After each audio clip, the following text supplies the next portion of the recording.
मुझे बचपन से यही सिखाया गया था कि स्कूल में अच्छे नंबर ले आओ, अच्छे नंबर मिलेंगे तो अच्छा कॉलेज मिल जाएगा। अच्छे कॉलेज से पढ़ के बाहर निकलोगे तो एक अच्छी नौकरी मिल जाएगी। अच्छी नौकरी होगी तो इज्जत होगी, पैसा होगा, आपकी हर मनचाही इच्छा आपकी पूरी होगी। पर स्कूल, कॉलेज, नौकरी सब मिल गया, अच्छी सैलरी भी मिल गई, फिर भी ऐसा लगता था हमेशा कि कुछ और है जो चाहिए, कुछ और है जो मुझे कंप्लीट फील करा सकता है, लेकिन शायद वो सिर्फ स्कूल, कॉलेज, नौकरी और पैसा नहीं है। हेलो, वेलकम एंड नमस्ते। स्वागत है आप सभी का आपके फेवरेट शो मैनिफेस्ट विद महिमा में। मैं आपसे आज जिंदगी का कुछ ऐसा एक्सपीरियंस शेयर करना चाहती हूँ जो बहुत ही निजी है, जो मेरी जिंदगी से प्रेरित है, लेकिन मुझे लगता है शायद आपकी भी मदद कर सकता है। तो थोड़ा सा रिवाइंड करते हैं, तीन साल के करीब पीछे चलते हैं। मैं जब यूएस आ रही थी, मैं उस वक्त अमेरिकन एक्सप्रेस में नौकरी कर रही थी। बहुत अच्छी सैलरी थी मेरी, आज भी अगर आप एवरेज आउट करके देखो तो उससे भी ऊपर थी, 1 लाख प्लस थी monthly income, which is like good for a girl in her twenties living in Delhi, जिसको कोई रेंट नहीं देना है, घर पे राशन नहीं देना है। उसके लिए 1 लाख से ऊपर की सैलरी बहुत अच्छी सैलरी माना जाता है। तो फिर भी एक अजीब सी एम्प्टीनेस थी, एक अजीब सी एक अजीब सा वॉइड था कि this can not be it, क्योंकि पैसा जितना मैंने सोचा था अपने लिए, मैंने चाहा था इन इंडिया नौकरी करते हुए, उससे ज्यादा मैं कमा रही थी। फिर भी और कमाने की तो इच्छा थी ही, इसलिए मैं obviously US I. But US आने के बाद भी मुझे वो फुलफिलमेंट फील नहीं हुई, क्योंकि वो फुलफिलमेंट हम मटीरियलिस्टिक चीजों में ढूंढते रहते हैं। कई सालों से मैं इन सब चीजों में ऐसी उलझ गई थी कि मुझे ऐसा लगता था कि बस इतनी सैलरी हो जाएगी तो मेरा जिंदगी, तो मेरी नौकरी, मेरी पढ़ाई सफल है, नहीं तो मैं कहीं कम रह गई। लेकिन ऐसे भी लोग हैं दुनिया में जो बहुत कम सैलरी में बहुत खुश हैं। तो उनमें क्या फर्क है? और वो जो इतना कमा रहे हैं फिर भी उनके दिल में सुकून नहीं है, ऐसा क्यों? मैंने जितनी जिस टाइप की नौकरी मैंने करनी हमेशा सोची, न्यूज एंकरिंग हो, सोशल मीडिया मार्केटर हो, मॉडलिंग हो, बैंक में काम करना हो, मैंने सारा काम करके देख लिया। लेकिन मुझे, अगर मैं दिल से ये बात बताऊं तो मुझे रियल शांति, रियल सुकून उन चीजों में मिला हमेशा जो फ्री थी। Like just taking a walk in the park, like a beautiful nice park with flowers and lots of trees and good wind. बीच पे जाना जो जो बिल्कुल फ्री है, वहां पे कोई पैसे नहीं लगते हैं। बीच पे जाके बैठना, रिलैक्स होना, जस्ट समुंदर की लहरों को देखना, या फिर सिर्फ किसी ऐसे एनर्जी का स्मरण करना जो बहुत सुकून देती है, दिल को बहुत तसल्ली देती है, ऐसा फील कराती है कि सब ठीक है, जो भी हो रहा है, चाहे तुम्हें लग रहा है या नहीं, लेकिन सब ठीक है। इन सब चीजों में पैसों का कहीं कोई महत्व नहीं था। लेकिन मैं ये नहीं कह रही हूं कि पैसे इंपॉर्टेंट नहीं है। Money is really really important for your daily livelihood and everything that you need to keep your self sound and safe.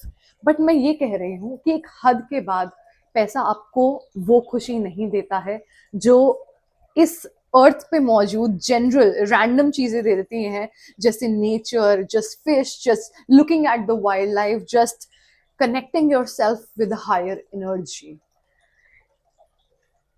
जब आप नेचर भी एक्सपीरियंस कर रहे हैं तो आप उस क्रिएटर की बनाई हुई एक एक चीज को एक्सपीरियंस कर रहे हैं, जो आपको उसी का परिचय दे रही है कि how perfect that God is, how perfect that creator is, कि हर एक चीज में इतने रंग भरे हुए हैं, हर एक चीज में इतना रूप है, हर एक चीज में इतनी सुंदरता है। The real happiness really comes when you connect with things that go beyond money, like helping someone who can actually never give you back anything, like doing something for the homeless, for the बेजुबान जो जानवर हैं, जो अपने लिए मांग नहीं सकते, मेहनत नहीं कर सकते, अपना भला खुद नहीं कर सकते। एज ह्यूमंस, जब 84 लाख योनियों के बाद हम एक इंसान के रूप में जन्म लेते हैं, मैं अक्सर अपने आप से पूछती हूँ कि मेरा रियल काम है क्या, why the hell did I come to earth. And sometimes I just feel maybe it's just to do more good karma, you know. Maybe I didn't do enough good karma कि मैं अपने past lives में यहाँ से मुक्त होकर चली जाती. Maybe I just came back to just do more good karma. And I don't know what good karma exactly is, but in my understanding and in my learnings, मैंने कुछ हद तक भगवत गीता पढ़ी है. मैं पूरी पूरी नहीं पढ़ी है, मैंने थोड़ी सी ही पढ़ी है. बट जहां तक मैंने समझा, मैंने ये समझा कि आपका जो ट्रू सेल्फ है ना, you beat honest to your self. Like पूरी दुनिया में 10 टाइप के ओपिनियंस होंगे कि नहीं तुम्हें तो सुशील ही होना चाहिए, तुम्हें वापस जवाब नहीं देना चाहिए, तुम्हें तो ऐसा ही काम करना चाहिए, तुम्हें घर पे ही किचन में काम करना चाहिए, तुम्हें बाहर नौकरी नहीं करनी चाहिए. या दुनिया के ना 1000 टाइप के ओपिनियन होते कि तुम्हें ऐसे कपड़े नहीं पहनने चाहिए, तुम्हें ये करना चाहिए, कुछ भी. आई से XYZ ओपिनियंस, लेट्स से. मैं मुझे ऐसा लगता है मैं बस इतना ही समझ पाई हूँ कि जो आपका रियल धर्म होता है ना, वो ये होता है कि you be true to your self as long as you are not harming anyone, mentally, emotionally, physically, as long as you are not touching anyone and you are still being true to your self. मुझे लगता है शायद वही real धर्म है कि जो मेरी अंतर आत्मा मुझे कहती है कि ये सही है, मैं उस पे विश्वास करूं और मैं उस रास्ते पे चलूं, ना कि जो पूरी दुनिया मुझसे एक्सपेक्ट करती है. और उसी रास्ते पे चलते हुए मुझे ऐसा लगता है कि जो भगवान का नाम स्मरण करना होता है ना, उसमें एक अजीब टाइप का सुकून होता है. इट्स लाइक जब आपको ऐसा भी लगे ना कि कोई नहीं है और कुछ नहीं है, you know, like there's some entity, some energy that is down for you, that is yours, that will be there for you, that will take care of you. If you like just like, you know, just imaginary, just hold the hands of that higher power and just go in with like full trust, full faith that every action, every thought, every karma that happens in this lifetime will be under your guidance now. I surrender unto you. And I think there's like some kind of reassurance that gives you, like obviously mentally and spiritually, that yes, you are like in consciousness of what actions you are taking, like on a daily basis, on a communication level basis, and on a karmic level basis, that whatever you are doing, whatever, wherever you are moving, you're moving with intention. मुझे ऐसा लगता है सबसे बड़ी luxury तो वो है that you are conscious of your own karma. You don't need someone else to fill your cup. You fill your own cup. You give it to yourself. You fill yourself first. You be happy first, and then you go out and you spread happiness. You do what makes you feel happy. You do what makes you feel fulfilled. You uplift yourself in the best possible way, and you do it with the right intentions. क्योंकि अनजाने में गलती तो किसी से भी हो सकती है. आपने इसको ऐसे फेंकना चाहा लेकिन वो ऐसे गिर गया, बट इंटेंशन ही तो उसको नैरो डाउन करती है कि what did you exactly mean to do. शायद आप करना नहीं चाह रहे थे, बट वो जो ऐसे गिरा उसको शायद एक हायर पावर ही कंट्रोल कर सकती है. शायद वो आपके और मेरे बस में नहीं है. इसीलिए अपनी जिंदगी को जीते चले जाना, लेकिन किसी एनर्जी से जुड़ जाना जो आपको रास्ता दिखा सके, बहुत अंधेरों में आपको थोड़ा सा रोशनी दे सके. I think that's real wealth.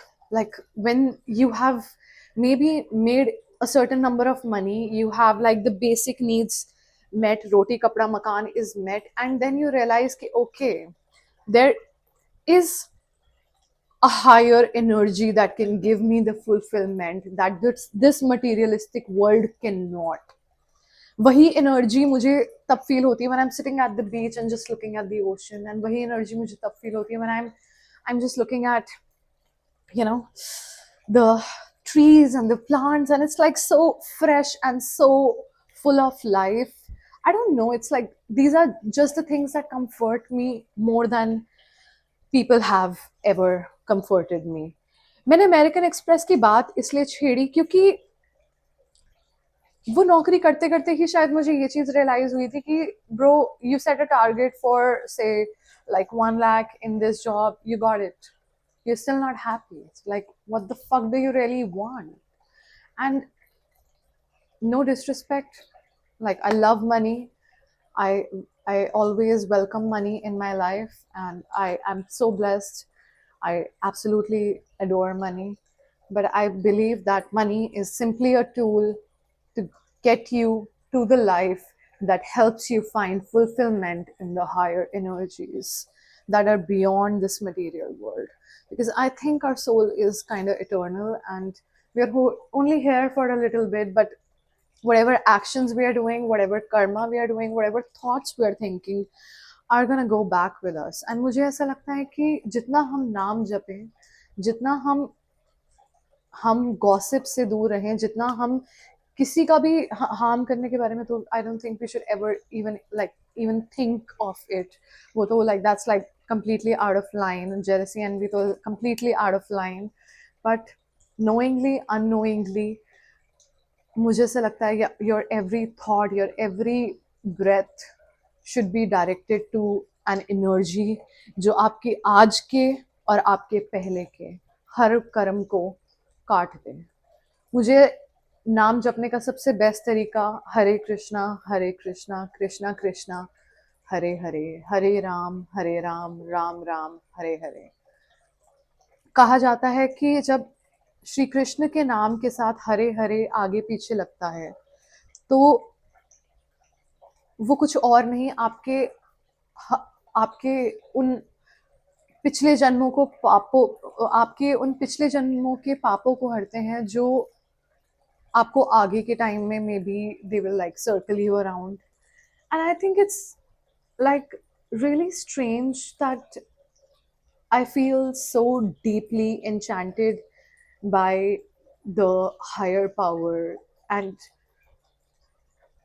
I want to share this with you guys because I definitely feel there is more to life than we can see.